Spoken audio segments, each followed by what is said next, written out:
Life isn't perfect, and neither are we. Nope. But we know how to face our fears And have some fun.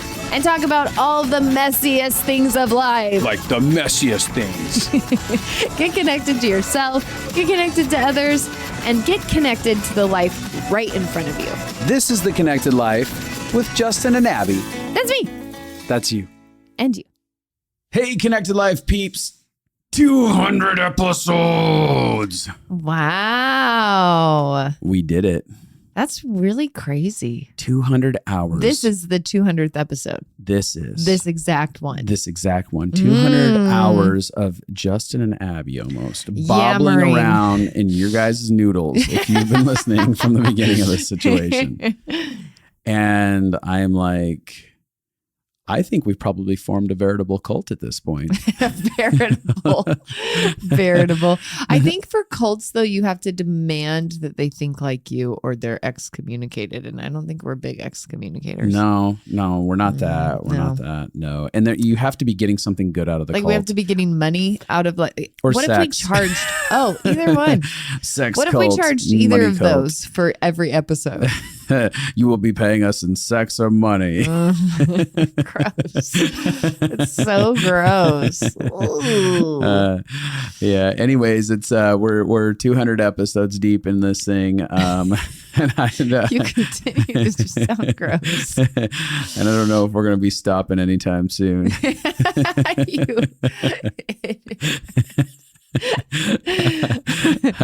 got any more? No, I'm not. I'm just talking. Like I'm not doing anything wrong here. You're broken, not me. So let's see. 200 episodes. I feel proud of us. Yeah, and let me say up front, Especially in we should say with this podcast, it's like in sickness and in health, the amount of things like we haven't taken one break in the last however many years it's been, and we have had a lot of things that showed up unexpectedly. Yeah, I mean, if we had problems, that's why you listen to one of us with a guest. I'm kidding. I wanted all them on here. But like most episodes, let me just tell you guys up front, most episodes when they celebrate like 100th or 200th, I hate like the Simpsons used to do this, or like 100th episode. And then it's just a montage of all their old episodes. Recap. And I'm like, that wasn't fulfilling at all, but we're going to give. The funny thing is, now that you say that, when I think about a TV show, when they have their 100th episode or 200th episode, it's like a big freaking deal. Makes me think this is a big deal. Yeah, it's a really big deal. I don't think I mean, it's a nice number, but I'm like realizing it right now. But this is not a recap episode. Nope. This is going to have substance. We decided to give you the goods. There's going to be some depth. Yeah. Dive right into it. We did pick something that we feel like is really important. I think it's one of the more important things that we could be giving out on a 200th episode. I do too. Because of my value for love and stuff like that. Yeah, but, giving people things that will change their life. But I do want to, before we get going, I wanted to open up just real quickly with a couple of things. Number one, last night we went to an event. And for like a Halloween event where it was just like music, a concert and things like that. And everyone was kind of a dress up event. And I went as Charlie Brown. Yeah. And you were the freaking cutest in the whole planet. I wanted to grab you and kiss your face all over all night long. So two things about going as Charlie Brown. Number one, I really sat and I thought, how in the world did people buy a child who was bald with like a little bit of facial hair on his forehead, on like a swoop on his forehead? Like what happened there? Like I was like, was it early? Like was it like a Benjamin Button deal going on with him? Yeah, like why was he bald? Why was That's he bald? so funny. I've never thought about that. You know what gave me delight though is we tried to do the swoop on your bald head. Like it was a great character choice for you. It looked like testicles on my forehead. It looked like I got drunk at a frat party and someone drew testicles on my forehead. It was at that point that I was like, maybe we don't need to draw the hair on your head. We'll just go with the bald look. Yeah, totally. 1,000%. It's delightful. Yeah, that. And then my other thing is like how many people were like, what are you? And I'm like, oh my God, like what broke down in your generation that you don't know who Charlie Brown is? Yeah, I was surprised because it's like when did they stop showing the Great Pumpkin? They're still showing I mean, it's still on like the streaming services, Charlie Brown. Yeah, but I guess you know what? Universally, we had TV where everyone watched NBC, CBS, watched the same thing. ABC, and so we're all watching the same thing. So it was a universal, like, oh yeah, you know, like Fridays, Charlie Brown and the Great Pumpkin. We're all watching that together. That's true. So it was an event. It was a family event. So that makes sense. But I was just really sad for people that they didn't know who Charlie Brown was. Yeah. Because I look like Charlie Brown. I mean, there's no question. No, you were the freaking cutest. Like, that's Charlie Brown there. Like I literally was walking. I heard multiple people that like didn't know me in the background. Like there was a couple thousand people there probably. But I heard people in the background be like, "Oh, it's Charlie Brown." I was like, "You did? Yeah." That's so cute. I was like, "Yeah, I don't know what you are. You're clearly not Spider-Man. We can identify Spider-Man, but I don't know what your thing is. You're wearing a box on your head." I don't know who you're talking about, but I saw some pretty amazing costumes. There was a Gollum costume that won the costume party that blew me away. Really? Yeah, it was a girl who dressed up as Gollum, and the hair piece that she got, because it was like a bald cap with just like a few strands of hair, and it was so gross looking, but like it so captured it. Yeah, that's awesome. I didn't actually even pay attention to people's costumes. Oh, that's my favorite part. People watching. I was tired and I was surviving last night. I was like, yeah, good you were grief. I was totally grief, Charlie Brown. I went as a kitty cat. You did. Meow. Yeah, you were a beautiful kitty. A kitty cat. I definitely had a different plan for a costume, but weather permitting, it was an outside event, so I was like, I have to wear something different. No, don't give us that. That's a load of malarkey right there. That's not a load. No, that is a load. Let me tell you why. No, you didn't get around to ordering the stuff necessary to be Laura Croft. No. Here's the thing. I called the airsoft place and they had all the stuff. I just had to go to the store, and I was going to go yesterday, but it was too cold. You decided it was too cold? Yeah, because the night before I was outside and it was so cold that it hurt my feelings. It did. It was so cold. I felt like I hated my life. Yeah. Well, with that said, celebrating our 200th episode, we do want you to know that Living Fully Alive signups are happening now for 2023. Those of you who have been listening at any length of time, Living Fully Alive is one of our foundational courses where you really get transformation and are able to come in and learn why we function the way that we do in so many ways. And it's the keys to learn how to be a human. Like Pete always says, my best friend, she's always like, I wish every single person could go through this course because it helps you understand so much of what's going on inside of you and the world around you and the major fundamental things you need to be able to transform your life. And when you do it within a community, it creates common language. Mm-hmm. Once you have common language and common culture, what ends up happening is everything acceleration happens, and relationships start ironing themselves out in an accelerated or an expedited way, because it's like, oh, we actually universally aren't like fumbling around on our language use and misunderstanding each other. We're like, we have a way to approach this. We know what each other is saying on this and we can navigate it. And it's cool because yesterday I did a call and we had two women who were friends who did Living Fully Alive together, and it transformed their lives so much that then they got their husbands in to do the Pathway to Freedom. And so there's two couples doing it together. Mm-hmm.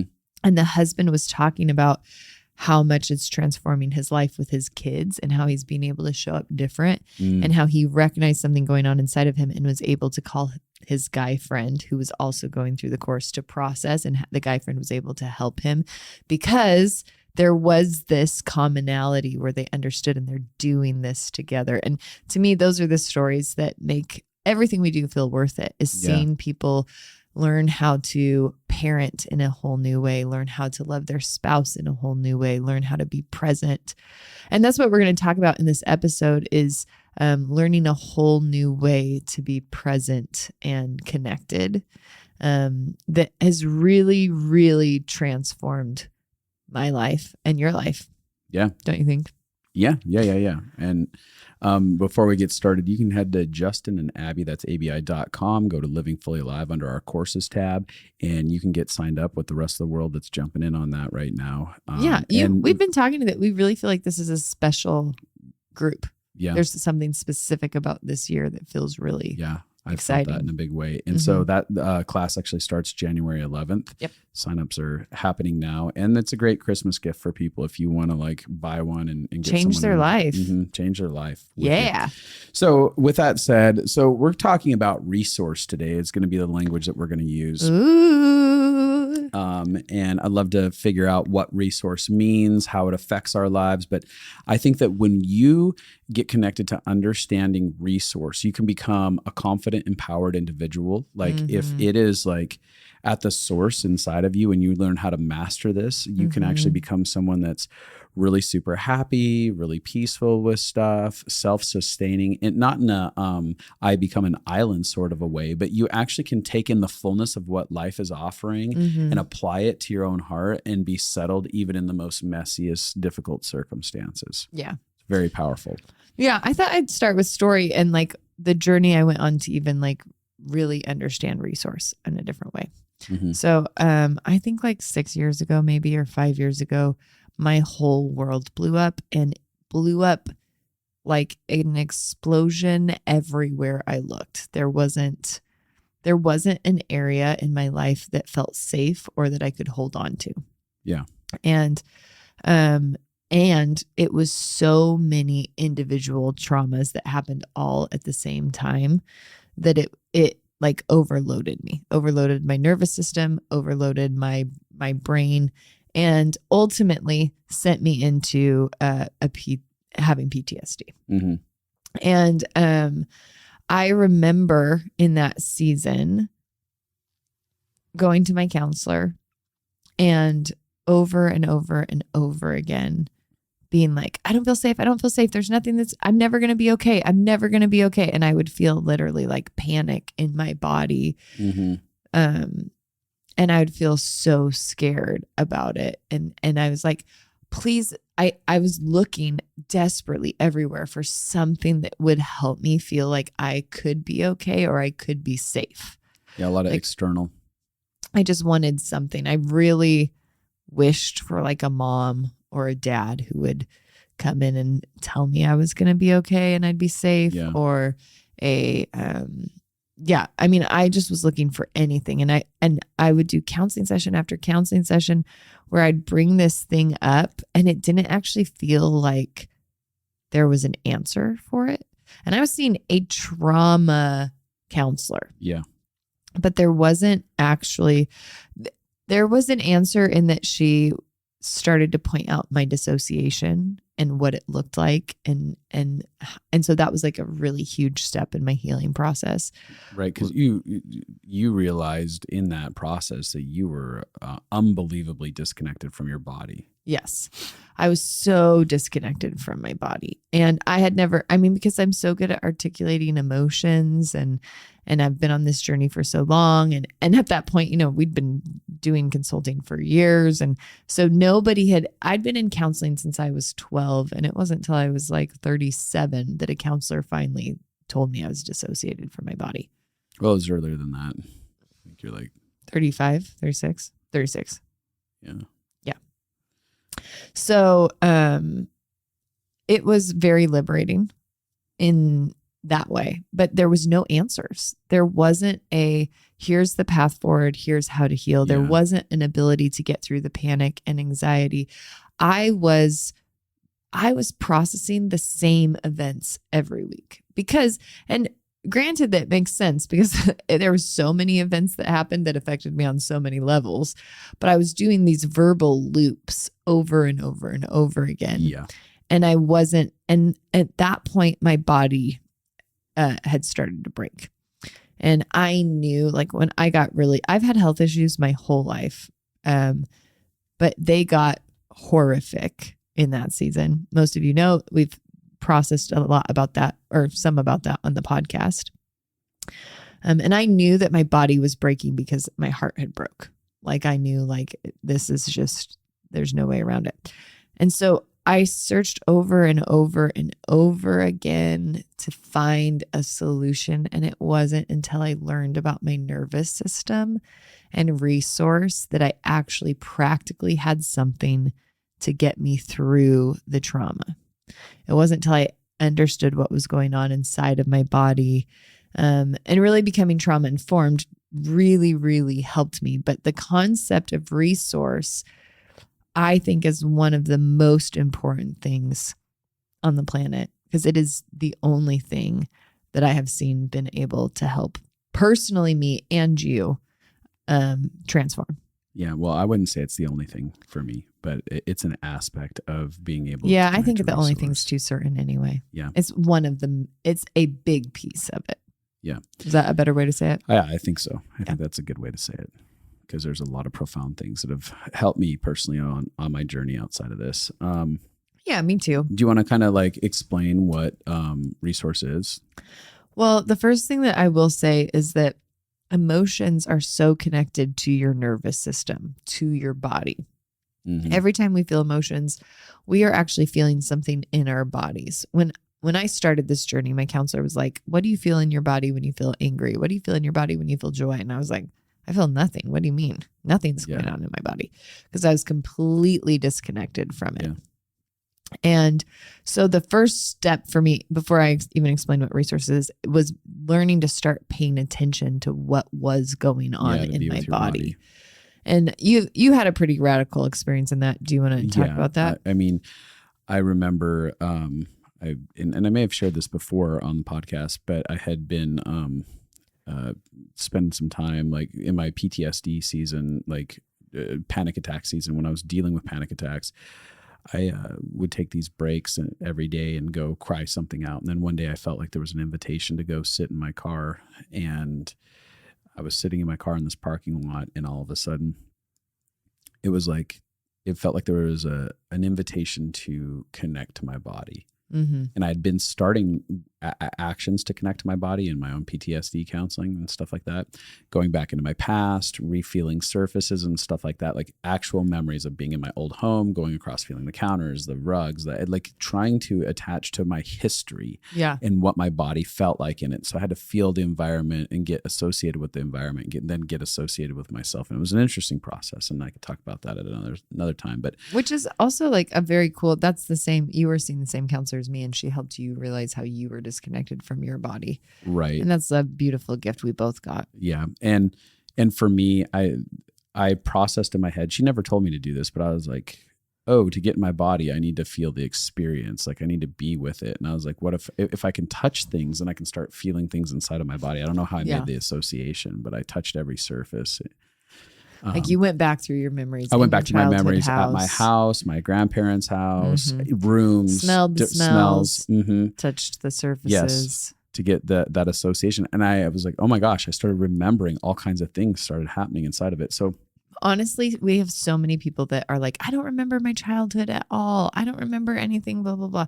I was like that. Mm-hmm. And the thing that changed is when I got back in my body and started feeling things in my body, I started having memories. Right. Like now, if I feel something in my body, my brain will bring me back to a memory from my childhood. And I'll be like, oh my gosh, right. I felt this. And each memory I got into that would come up, I would go smell it, touch it, like walk around it and fully experience the space and stuff like that. And then whatever was going on. So, but what ended up happening is I was like, okay, well, I give myself permission to re-enter into my body is what I said to myself. And I felt like I fell from like 30,000 feet in the air and came slamming into my own body in the car. Wow. And I began scream crying for about 3 hours. Yeah. And I had a phrase that I kept yelling, it hurts so bad, make it stop. It hurts so bad. And like all of a sudden I was connecting to all of the pain and that I experienced in my body. The physical abuse that you'd experienced. Yeah. And so, but that was a game changer because that then. I do just want to give people hope. You had that experience, but it wasn't then that you were stuck feeling only pain all the time in your body. No, what it did is it gave me access to a whole nother level of joy and peace and, like restfulness, relaxation, because I could never get fully rested. I always had this hypervigilance going on inside of me because I was like trapped inside of pain that I was on guard against. Yes. Pain that was not So outwardly good. inflicted, but it was an inward thing that was happening, a historic inward experience that was recycling itself for me. But then once I connected to my body and started bleeding the pain out, actually crying about it, feeling it, it like starts releasing out of me. And then I stop being hypervigilant or on guard internally. It's like the idea of I was trapped inside of myself, in hypervigilance, trying to protect myself from a historical memory pain that was looping. Yeah. So, but if it's not there anymore, the kid's like, oh, I'm safe. I don't have to be on guard anymore. Yeah.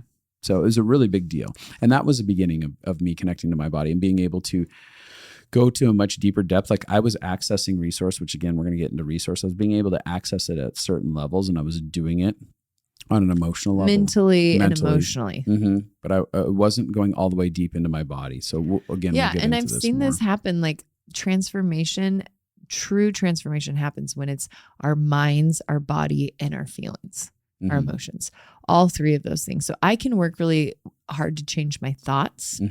I can work really hard to deal with my feelings. But if I don't connect to my body, then it's like I'm working against myself. Yeah, so I'm going to have it's to a wholeness. keep fighting It's a thoughts conversation of that wholeness. my body brings up. I'm going to have to keep fighting feelings that my body brings up. Like when the three are together, there's such a movement of momentum that you can move through emotions, through hardships, through triggers so much easier when all of you is aligned and you're not fighting yourself. Which there's a great book that reinforces just the idea of being connected to your body. The Body Keeps the Score. Have you ever read it? Portions of it, yeah. Oh, you're better than me. I've never read it. I just feel like I get the concept from the title. Oh my gosh. How can you? I can't even take you serious now. What's wrong with you? Okay, so resource, you kind of got to think about a bank account. Resource is connecting to something that fills your bank account or resets your nervous system or connects you to the things that bring healing in life. So,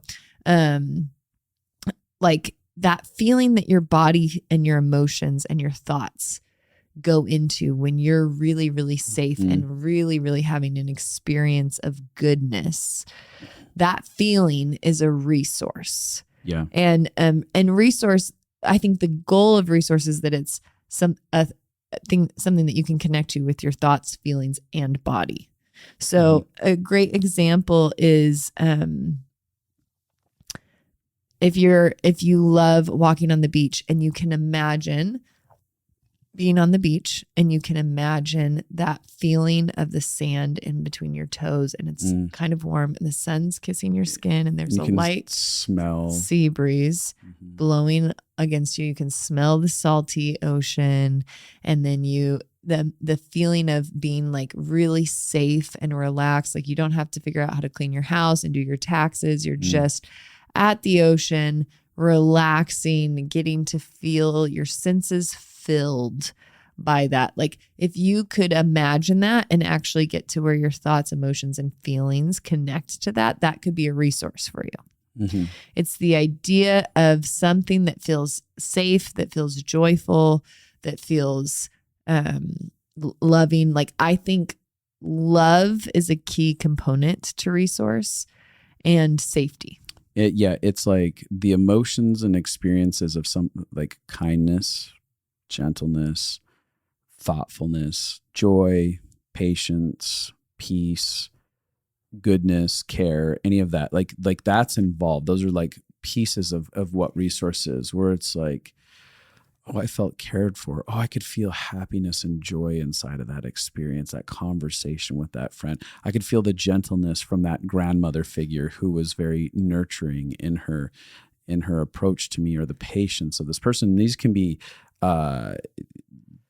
resource can be both experiences. They can be individuals that hold a space, right? Like, oh, that one person is always the kindest person. Right. Or so like if you're having stress or a trigger, Paul Young is a resource that you could bring in and you could imagine, what would he say or how would he interact with me? I feel so loved by him. And that would become a resource. He's definitely been an imaginary figure, like brought into my imagination for pain that's historic, or present, where I can be like, oh, I can focus on feeling the way that I feel when I'm with him. When he's here. When he's around me, he's not judging me. I can feel that he's being present. really gentle. He really cares about my well-being in this moment.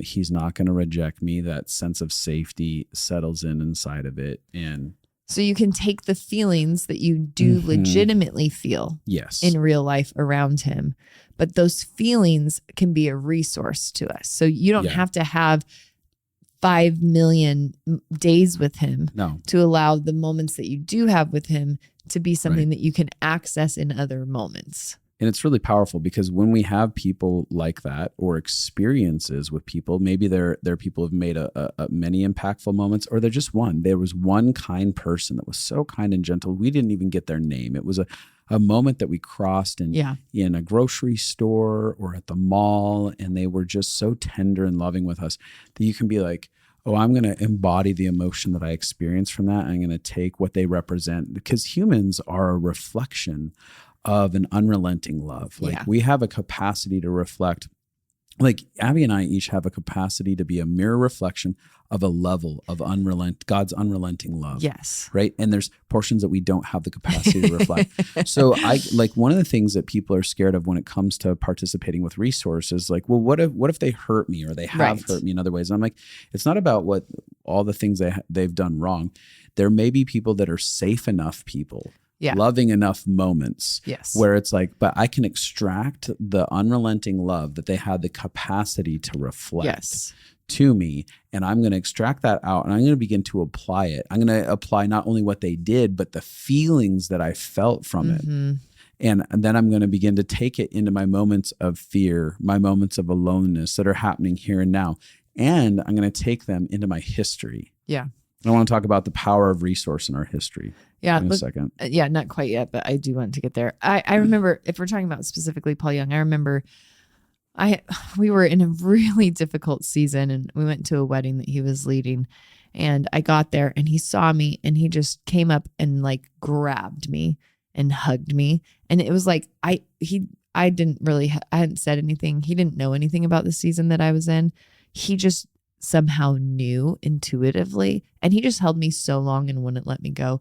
And I just broke down crying. Now, that's a beautiful moment, and I felt really loved and seen and fathered in that moment. And what happens most of the time is we have moments like that where there's something that's beautiful that happens, impactful, and we're thankful for them, and then that is really what happens. We're thankful, and then it ends. Yeah. Like, oh, that was a nice thing, and that was there, and it's gone, and it's done. Yeah. Or like, I really appreciate that. And then one of the reasons I like sharing good stories in conversations, like I'll ask questions like, what is a time you felt really loved? Because most of the time, if people start to describe something that happened, they'll start to feel those feelings again. Will re-engage. They're all of a sudden back in the moment. They'll start to remember that thing. And so for me, like there's a practice of presence that you have to do for resource. There's a practice of being present in good circumstances now, and also in the circumstances in the past, in the positive. So when if I can just talk about that moment, like I walked in, he saw me, I saw joy in his eyes to see me. Like he was excited to see me. So I can just for a second concentrate, like, what does it feel like now I know scientifically that seeing somebody that has excitement in their facial expression is so powerful. Like for little kids, they say that's one of the things that actually is so reassuring for them, is when they see joy on their parents' face when they come into the room. So I can literally be like, wow, I remember feeling like he was so happy to see me. And I can just think about, what did that feel like? Can I remember what that felt like in my body? Can I remember what it felt like in that moment? And then what do I remember thinking and feeling? Like I walk up, he grabs me, and I just remember, like my body remembers as I'm talking this, like letting go, like letting my guards down, like my shoulders slumping, me melting into the hug, me feeling like I've had 1,000 pounds on my shoulders and I felt so alone, and this thing I've been facing is so hard, and somebody sees me, and now I have the chance to be little, and now I have the chance to be a little kid. So I'm describing what my body felt It's that feeling of relief, that sigh, that finally letting go. I'm describing what my thoughts were like, oh, somebody sees me and somebody cares. And then my feelings were, I'm feeling loved. I'm feeling embraced. I'm feeling like somebody is taking the time to parent me and is taking time. Because he was in the middle of doing something when I walked in. And so he stopped what he was doing and then hugged me for probably like 5 minutes. I just wept on him. Yeah. So what I'm doing right now, even in how I'm describing it to you, is part of resource. It's being able to go to a moment, explore inside that moment, the feelings, a positive moment. Let's don't do this about the negative moments in your life because it'll take you right back there too. But exploring the things going on in your body, the things happening in your thoughts, and the things happening in your feelings. And if I sat here and meditated on that for like 5 to 10 minutes, it would help. My body would start to feel. 5 to 10 minutes is not scientific. So I'm just saying, like, if I sat here for a little bit, my body would be able to start to feel those emotions. And I'd begin to be able to connect to those feelings. And my nervous system would be able to start to regulate to what it felt like to feel safe. So when I was like, I'm not safe, no one's safe, no one's safe, I wanted somebody to come help me regulate. And what I didn't understand is that I needed to learn how to notice moments of regulation and learn how to. Now, resource means I can go and get that from that memory anytime I want. Grab that resource anytime you want. So if I'm into your present experience, if I'm feeling stressed, or I'm feeling unloved, or I'm feeling like I don't have a parent, I can actually go feel those feelings and help reorient my emotions and my body. Right. Those same emotions of resource, I early on, long ago, started bringing them to my past historic moments. So say, for instance, I had moments where I felt all alone and abandoned. Yeah. I realized like, oh, the love that someone has to give me now shouldn't just be for this moment. There's a little boy that feels like, say, for instance, I had, it was very common for me to be in my bedroom in the basement of our house all alone. Yeah. All the time.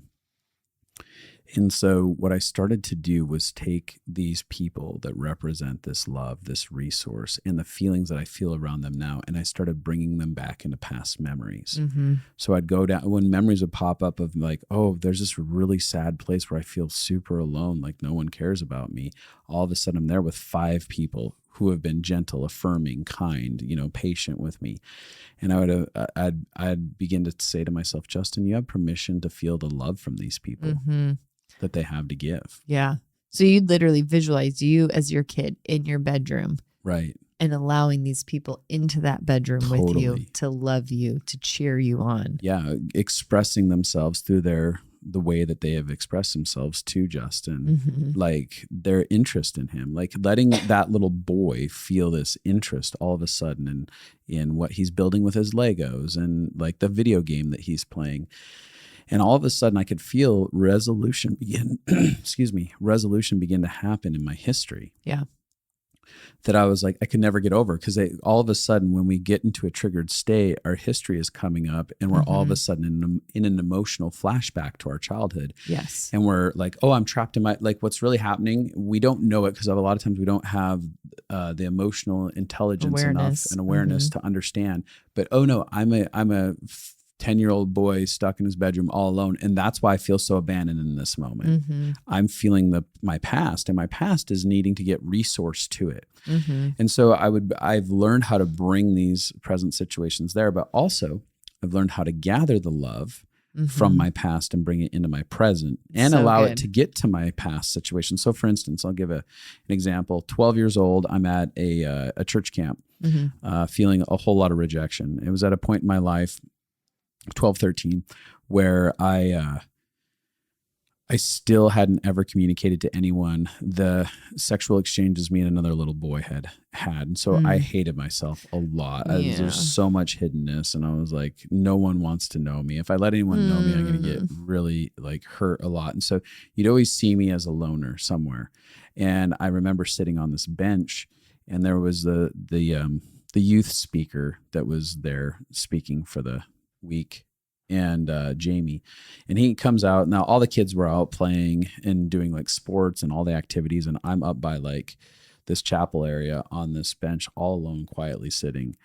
And he sees me off in the distance and kind of just veers over to me, and he sits down quietly. He just sits. And I could almost cry right now, even talking about it. Like I'm reconnecting with the experience inside of it, but I didn't know how to connect with it then. Right. Yeah. And he sits down and he's like, "Hey, how you doing?" And he wasn't interrogating. He was just very gentle. And I start kind of like verbally processing stuff. And he's just like very calm and patient. And he's like, "Man, I really appreciate you sharing that with me." And then he's like, as I talk some more, he was like, "Boy, I really like that about you. I really like who you are." And there was this acceptance happening. And he put his hand on my shoulder after a little bit. And he was like, "I really like this conversation with you. Thanks for sharing this with me." And I remember thinking, this guy, everyone wants his attention. And I'm just here alone. And he chose to sit down with me and give him space with me. Give me space with him. And he ends up walking off, leaving. And at the time, like it was a moment of impact, but it wasn't fully, because there was okay. Well, there was also a thing inside of me that's said at that moment, a lie, an internal voice of accusation that said he did that because he had to. Yeah, right? It's so real. That happens to a lot of people. And I was a burden to him, or just that always, people have that, the inner critic, the outer critic, it starts communicating and starts just destroying the love that's readily available in front of us at all times. Yeah. So what I did is I went back to that moment first and foremost, and I said, "Justin, Jamie chose to spend time with you because he saw you. You have permission to feel the fullness of the acceptance that's available right now, the care that's available, the patience, the understanding that's available right now, the nurture that's available right now." Like I gave myself permission, because it's like ultimately what we're doing when we deny love, like through the voice of accusation and go, "Oh, they didn't really mean that," is what we're doing is we're stopping love from having permission to come in and make an impact. Right? Absolutely. And so suddenly, and that's where we get to be gatekeepers on if we choose to allow love in or not. And so many of us are terrified of allowing love in, that it feels safer to dismiss it and walk away, even though it's the thing we're starving for the most. Yep.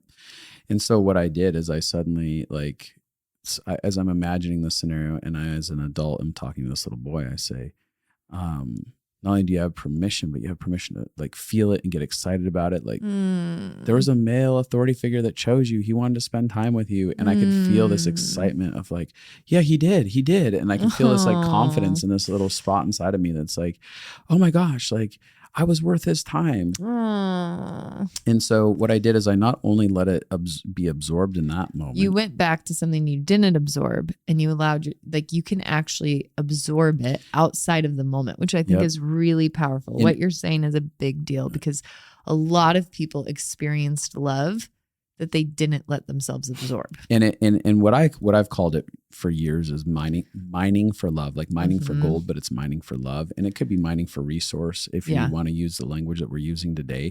But like I would go back and dig up past moments and go, where was I missing it?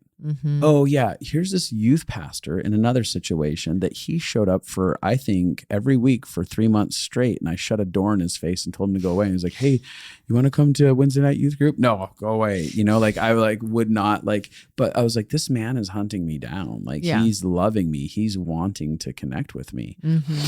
Yeah. And I remember, because originally the story was like, there wasn't a lot of love in my childhood.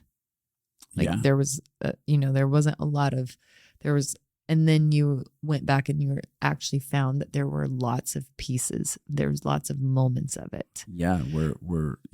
And I think that we can get so caught on, does it last forever? Is it the the big kind. Like, did they ever disappoint me? Does that not count? Instead of actually getting to go re-experience the moments that were really impactful. Yeah. So love or resource isn't lost. We can always recollect it. We can always, and it's kind of like a video game. You can always go back and collect that couple coins. Yeah. But also what it did for me is it made it so that I could take it into the future.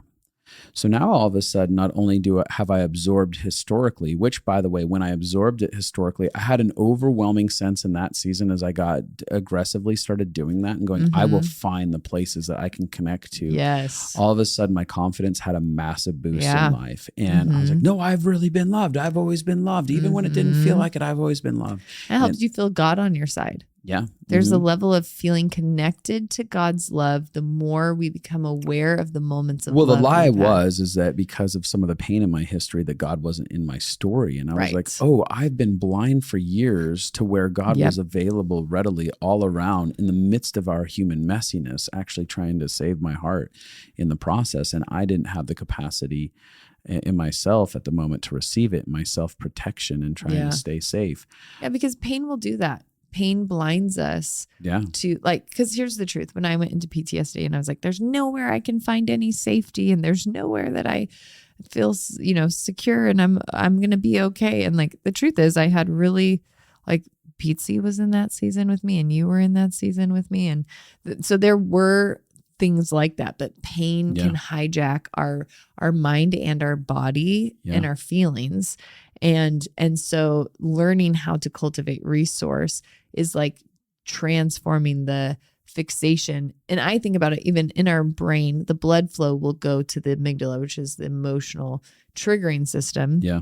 Versus our executive function. And so I'm always trying to get my brain to go to resource because that helps me get back into the executive function of my brain. So what ended up happening is I ended up going through dozens and dozens and dozens of moments in my past that I then absorbed. But then again, I took those moments into my future. Now those resource moments, as I have pain in my current process, I'm able to sit down and be like, yeah, but here's all the love. And I would start imagining all the people who are for me. And then all of a sudden my current moments where I could feel any sense of like abandonment or rejection. I could go, no, I'm not rejected. Here's all my history that's following in a higher truth that I am chosen. I am loved. I am worthy inside of these situations.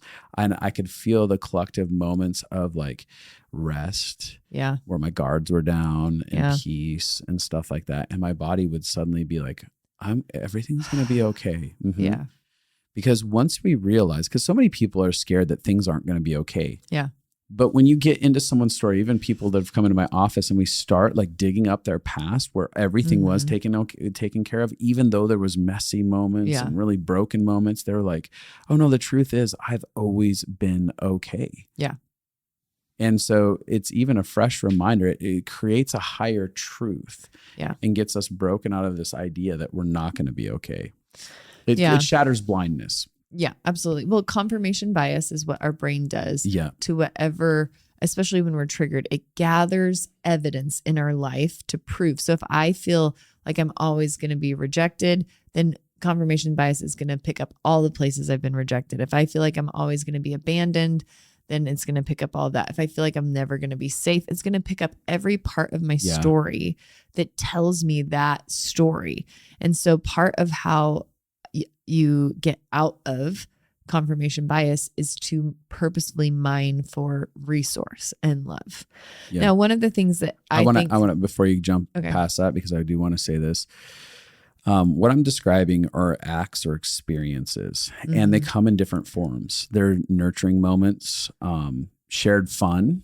They can be helpful moments. Yeah. Play is like so powerful, like a memory of you, like us wrestling together. Yes. That's a huge resource. When all of a sudden we're wrestling and then we're laughing and giggling, I'm like, oh yeah, goodness. Yeah. I'm connecting to that. There's camaraderie, moments of fighting together for something. Like, oh, I'm not alone inside of it. Yeah. Connected moments, just where something just felt like close and I felt understood and known inside of something. And moments of safety.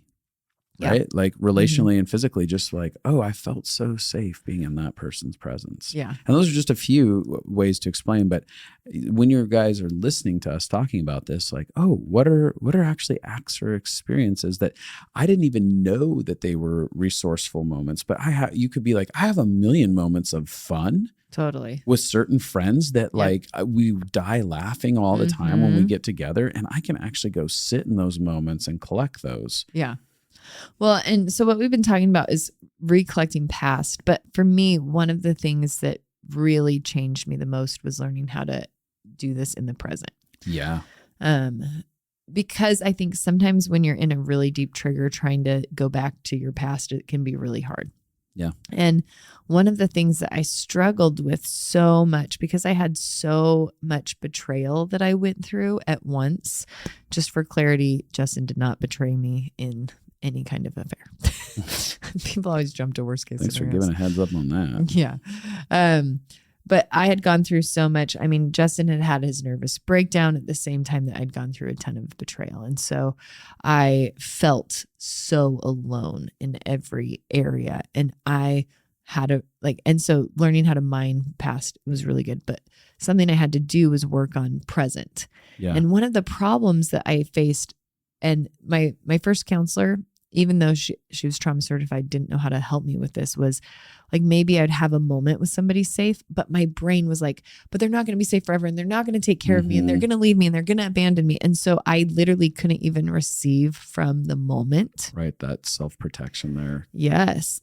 And there was a belief, I need somebody to be safe for 5 years so that I can 100% finally, of the time, all the time. yes, so I can let go of my guards. And I felt that because I felt so unsafe, and trust felt so broken. And I mean, my soul was just, I don't know how to describe it. When your soul is smashed beyond repair, it's very hard to connect to things that are good. And so what I had to learn to do was be present for moments, because understanding the impact on my body and my mental state of a moment is actually really big.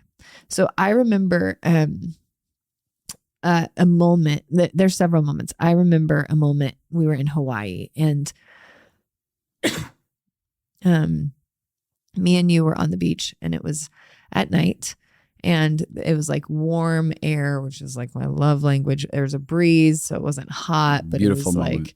Not cold for me. And I could feel the sand and the waves and you were there, and you just held me. And it wasn't that you were safe in every single way in our marriage.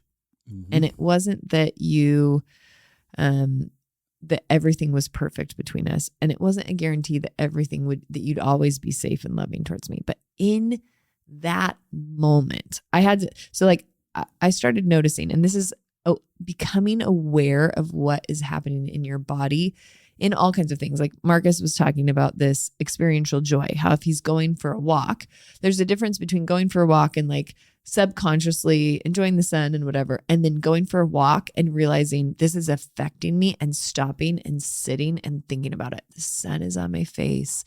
I'm getting to move my body. I'm outside.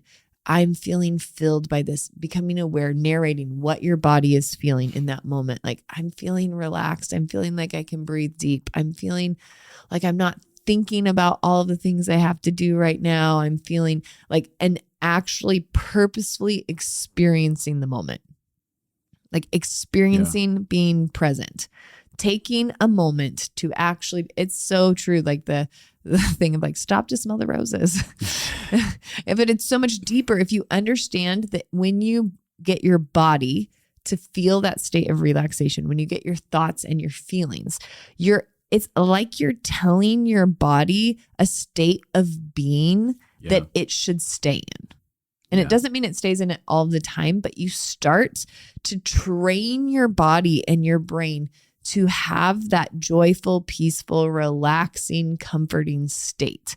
The more you have moments where you do that, and the more you understand regulating and being regulated and dysregulated, the more you start to see I often don't need some crazy therapy session when I've had a hard day and I'm dysregulated. I often, like, if you and Courtney come over and we lay on the couch and we talk together, I feel safe with you guys and I regulate. It doesn't even have to be that we had this deep inner healing conversation or whatever, but there's a feeling of safety. And so now I'll be aware of it. I'm like, oh, I feel safe with these people right now in this moment. I'm okay. I don't have to think, what am I going to feel tomorrow when I have to go back to work and I have all these crazy triggers? I'm not thinking, what about if Courtney ever hurts me in the future? Or what about the next time me and Justin get in a fight? Like, it's learning to be like, no, what am I feeling right now? I need to experience. I need to be aware of feeling safe. I need to be aware. So like now when I go paddleboarding, I'm like, consciously like, wow, the sun feels so good on my skin. Wow, this water feels so peaceful. It's the becoming conscious of the present in safe moments. So we're in the beach, and I remember feeling that feeling of like, yeah, but you can't guarantee that it'll be safe forever, and you and Justin will fight again, and you like all of the things coming up. And I was like, I had to consciously say no. What about this moment? And you have to understand, I felt unsafe in every way. I felt physically unsafe, emotionally unsafe, psychologically unsafe about everything in my life. It just encompassed everything. Right. I am just unsafe universally. That's where your soul is living. And so what I did was like, okay, right now, no one's trying to murder me and Justin. We're on this beach and there's no thug trying to beat us up. Like, we're actually physically safe right now. Like, nothing harmful is happening. There's no spiders trying to bite me. There's no, I'm physically safe right now. And then I went through, right now, Justin's arms are holding me. What does it feel like to have his arms holding me? What does it feel like to have somebody who's wanting to be with me in this moment? What does it feel? And the consciousness became to feel that feeling in my body and to allow. Now, when I consciously did it, my body was able to relax. When I began to concentrate and actually, so it's both being aware of your body and your thoughts and feelings, and it's also directing your body, your thoughts and your feelings. So it's like actually saying to yourself, I'm safe. Yeah. And then when I start to think about how safe I am, and I'm not saying I'm safe for my whole life. And that's where people get held up. And I spent years being like, but how can I had hypervigilance. How can I make sure that I'll be safe my whole life? How can I make sure that I'll be protected my whole life? And now I'm learning it's that you just have to take those moments. And the more moments you have. So what ended up happening? I had that moment. I mined it while I was in it. Yeah. I consciously pulled in to understanding what was going on and relaxing my state of being. Yeah. And then what happened is the next time I went into panic, my brain went, okay, but remember, this is actually true. Yeah. You can actually feel safe. You can actually feel loved. You can actually feel taken care of. You can actually feel not alone. And so now the other day I had a PTSD panic that came up from something happening in my body. And I was like having so many emotions about it. And so I crawled into the bathtub, no water, just in my full clothes. It just felt like a safe place to bunker down. And I just thought about people that I knew would love me my whole life. So I was like, Justin's going to love me my whole life. Peetsy's going to love me my whole life. Peetsy's parents are going to love me my whole life. And it's not even like, I don't even talk to Peetsy's parents that often, so it's not even, but and then I thought about like, because I think there's a real feeling of being ungrounded to me because of a lot of stuff that's happened in my family, not only my personal family, but my extended family on both sides. It's been dramatic. Right. How many crazy things have really created ungroundedness in there. And so that feeling of like, I'm alone on the planet is so deep that I have to consciously choose. And so I laid in the bathtub and I was like, no, someone is going to love me. Like there are people that will love me the rest of my life, whether or not I'm always close to them or always talking to them all the days, but like there will be pockets of love that don't turn off. and just that feeling. So I just concentrated on that feeling, and the panic was able to pass. That's so good. I love that. Sorry. That was a very big sneeze buildup. But it's that. So what we're talking about, not only going back into your past to mine for resource and love, it's paying attention to your present, noticing every moment, and starting to notice, my dad did a lot of stuff about how you can train your body to relax. And hypnobirthing does that. Like a lot of things are like training your body to relax. Yeah. And I'm just not disciplined enough to do a program all the time to do that. But what I can do is start to notice moments where I feel loved or safe, moments, and not make it a big thing. Like the little thing of like, I'm just sitting on the couch with friends and we're laughing, but it feels like we know each other. It feels like family, or it feels like I can be me. I'm not thinking about, can I perform for you right now? In this moment, I'm just being myself. What does that feel like in my body? And just enjoying that. One of the what you're talking about is getting in your body, becoming aware of the life that's right in front of you, and feeling the experience that's happening. Yeah. These three keys: get in your body, become aware of life, and feel the experience. And then start collecting those repeatedly. Because the more that, like, the foundation to resource is really awareness and what was I going to say? Awareness and what's the other word? Experience? No. I forgot what I was going to say. It sounded like it was going to be really good. No, it was going to be really good. Gratitude. There it is. It's very true. Awareness and gratitude. Glad I caught that. Because if you have gratitude about stuff, like you sometimes can have gratitude about things without awareness. You're like, oh, okay, whatever. But when you... Well, I actually had gratitude for years without awareness because I'm a very grateful person. Right. So I would be like, oh my gosh, I felt so good when this person loved me like this. I loved it so much. And I like to talk about it because then I re-experience it. So I loved that. But I didn't know how to then experience it fully. Right. What did my body feel? What did my thoughts think? What did that awareness absorbs all of that gratitude.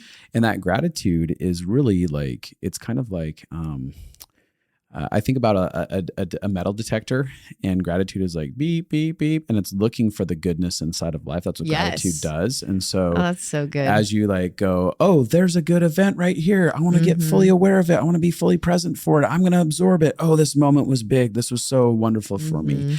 And what we do is we actually cultivate a sense of an abundant life. All of a sudden, when you're connecting to resource, you are gathering the abundance that is all around you. Most people that come to me, they just think they have just these horrible lives. My life is terrible and nothing good is happening. I'm like, that's bullshit. That's called you are not aware of the world that's right in front of you. Sure. And you're kind because you are very compassionate for the painful things they're going through. Oh, totally. I'm not, but I'm saying that ultimately that there's a lie that's happening inside of that because you're not connected to awareness and you're not connected to gratitude. And those two things, once they start getting involved, the abundance overflows and you go, yes, there's pain. And that is not the only thing in my life. There are problems, and those are not the only thing in my life. I am overwhelmed with goodness and an ample amount of resource to navigate all of this pain. Because what was happening for you, Abby, is that there's no resource. There was no resource. So all you are is at that point in time is overly consumed with pain. And blinded by it. And couldn't connect to any of it. And then it perpetuated panic and it perpetuated being shut down and all kinds of stuff like that. And what you're really talking about is I learned how to connect to all of this stuff that was readily available right in front of me. Because the truth is, even when you talk about the concept of safety or the lack of safety, if we believe and we understand that there's an abundance of resource available to us, when some sort of pain comes up, which it will, and something like I will be unsafe for you, you will be unsafe for me at points in our marriage, whether it's throughout the day, from day to day, where we have moments where we do something that doesn't feel safe to each other or whatever, that's going to come. But when we have an abundance of resources, like that's fine. I can receive love from Abby, even though she might be safe at other times. I'm okay with levels of unsafety or whatever we want to use for that, or disconnection, because I know that I have plenty of resource to walk me through any pain that she inflicts in this intimate relationship. Yeah. And I can do that with everyone that's close to me. I'm saying there can be very toxic people that we need to remove out of our lives. There's a lifestyle of toxicity. Absolutely. They're committed to toxicity in their behaviors. And I'm like, I don't need that. Yeah. But when I'm talking about people who are generally trying to do really well and love as best as they can, and they still show up with messiness, I can go, well, I can still receive the love that they are giving because I have enough resource to take care of the messy moments that they bring into my life. I can get repair. But we're scared that we're not going to get the repair. Yeah. Like, that's why you needed everything to be safe, because you're like, I'm already so broken. I don't need one more thing that's painful added to it, because I can't repair the pain that's already there. Totally. But resources helped you have so much access to repair. Well, and if you think about, like, to me, I felt like my soul was bankrupt by pain. Right. And resource is starting to get money back into the bank account. Totally. And the more resource you have, the more pain you can face. The more resource you have, the more shame you can face. The more resource you have, the more you can feel like a human that can cope again. And the more you learn to get your body in a regulated state, the more healthy you are, the more loving you are, the more kind you are. And we haven't spent a lot of time talking about regulation versus dysregulation on here, but it's a wild difference. I now look back at my childhood and I'm like, if somebody could have helped me learn regulation, I think my whole life would have changed. And you can learn to change your life from changing your body. And we'll probably do another episode about how changing your body can help change your emotions. But for now, we want you guys to practice enjoying life, enjoying those moments, really sitting and savoring and feeling whatever goodness there is. I know for me, when I was sick, like, I remember the sunset every night. I could see from the couch that I laid on all day. And I remember being so grateful for it. Now, I wish what I was doing was going back and, like, how is this feeling in my body? How is this affecting my emotions? How does the sunset make me feel loved by God? How, like, actively that awareness. I remember Paul Young for years has said, like, you only have the grace for the day. And whenever I would talk to him about panic, he's like, well, you're future tripping, because I'm always like, well, this could happen and this could happen, you know? Yeah. And so learning, I never understood what he meant by you only have the grace for the day. I mean, conceptually, I was like, yeah, that sounds good. It's a good meme. But it wasn't until I learned to create resource moments that I was like, no, just being present right now. Like, even right now, me and you are connected. We're having camaraderie. We're having a conversation. We're looking into each other's eyes. Oh yeah. Deep into your eyes. Like, right now, this is a great experience. Yes. But how many times do we record podcasts and not, like, think about that? I don't know. I really think about it a lot. You would. I'm like, that was a great podcast. I love that. I don't know that I often really absorb the joy of those moments fully myself. I do love that we get to look into each other's eyes in our new podcast room. It is kind of fun, isn't it? You get to sit down. You don't have to be standing anymore. I know, it's my dream. My last thing. And I have one last thing. So make yours fast. Okay. My last thing is living fully alive. So much of it is based on learning how to connect to love. Yeah. Learning how to get love to yourself, learning how to, we talked about you being the master, like the gate opener for love. Gatekeeper. Yeah. Gatekeeper. So much of that course is built on how do you practically, step by step, get more connected to love. Yeah, totally. So you can sign up. Signups are now early signups are the best way to do it. Yeah. And I will say this, what we're talking about is learning how to become a magnet for love, because a magnet for love is like, I'm so receptive. Like, when I dig into resource, when I connect to all of that, and that's a part of my being and this awareness that happens, I create an environment around me that says I am open for really great people, really great situations, really great experiences to surround me. Become a magnet. Like, this is a surefire step to becoming a magnet for love. So anyways, with that said, as I always say, I need you to rate, review, subscribe, and share. Yeah. Do it. Get out and do that. Like, people need to hear this, like this conversation today, this one specifically. I'm like, I want people to hear this one, because this can foundationally change people's lives so profoundly if they can get connected to resource and get them out of a state of being humbug and humdrum. And there's Thanksgiving is coming up. Christmas is coming up. Ain't nobody want to deal with people like just being so grumpy. But if they can get connected to resource. But also not only that, I've seen counselors for 20 years. And this is a concept that radically changed my life. And the counselors didn't teach me that. Yeah. Yep, totally. So with that said, it's so fun being around all you people. Happy 200th episode to us and to you. Thanks for listening. You've been an amazing gift to all of us, all of the time you spent with us. I have so many people that I run into. I run into them daily living in Redding, which is super fun to me, that are randomly like, oh, you feel like one of my friends. I know your entire story. I've been following on. I ran into this wonderful woman named Hannah the other day at Target, and she shared her story, and I was just like so like caught off guard by it and impacted, because I was like, oh, that's so precious. I love getting to hear these stories. But you let us be a part of your world, and you've chosen to be a part of our world, and you know way too much stuff about us. Way TMI. Way TMI around our world. It's so funny because people are always like, I'm sure people always tell you this. And what they don't understand is that we do resource. So anytime somebody tells us about impact, our souls are trying to suck that baby dry. I like sit there when people talk to me and I'm like, all right, what do you feel like right now? I do that so often. I'm like, this is what this person's saying, Justin. You have permission to receive what they're saying about this. This is a really big deal. So I really get present inside of myself as much as I can. So just think about if we had so many people on the planet who were always connecting to moments of love and goodness, think about how that would change things. So share this with your friends and start. No more wars. And the wars, people. Share this podcast. Well, I was thinking about like if people shared this with their friends and then started having conversations around like, what are you doing for resource? What moment? Like if people started doing this, it'd create having a conversation around that. Such a beautiful You could have entire like once a week meetings where you get together and go, all right. And people just share resource. Our whole time is talking about resource. That's all we do. We should do that. Yeah, let's do it. Let's start a resource group. Okay. I'm in.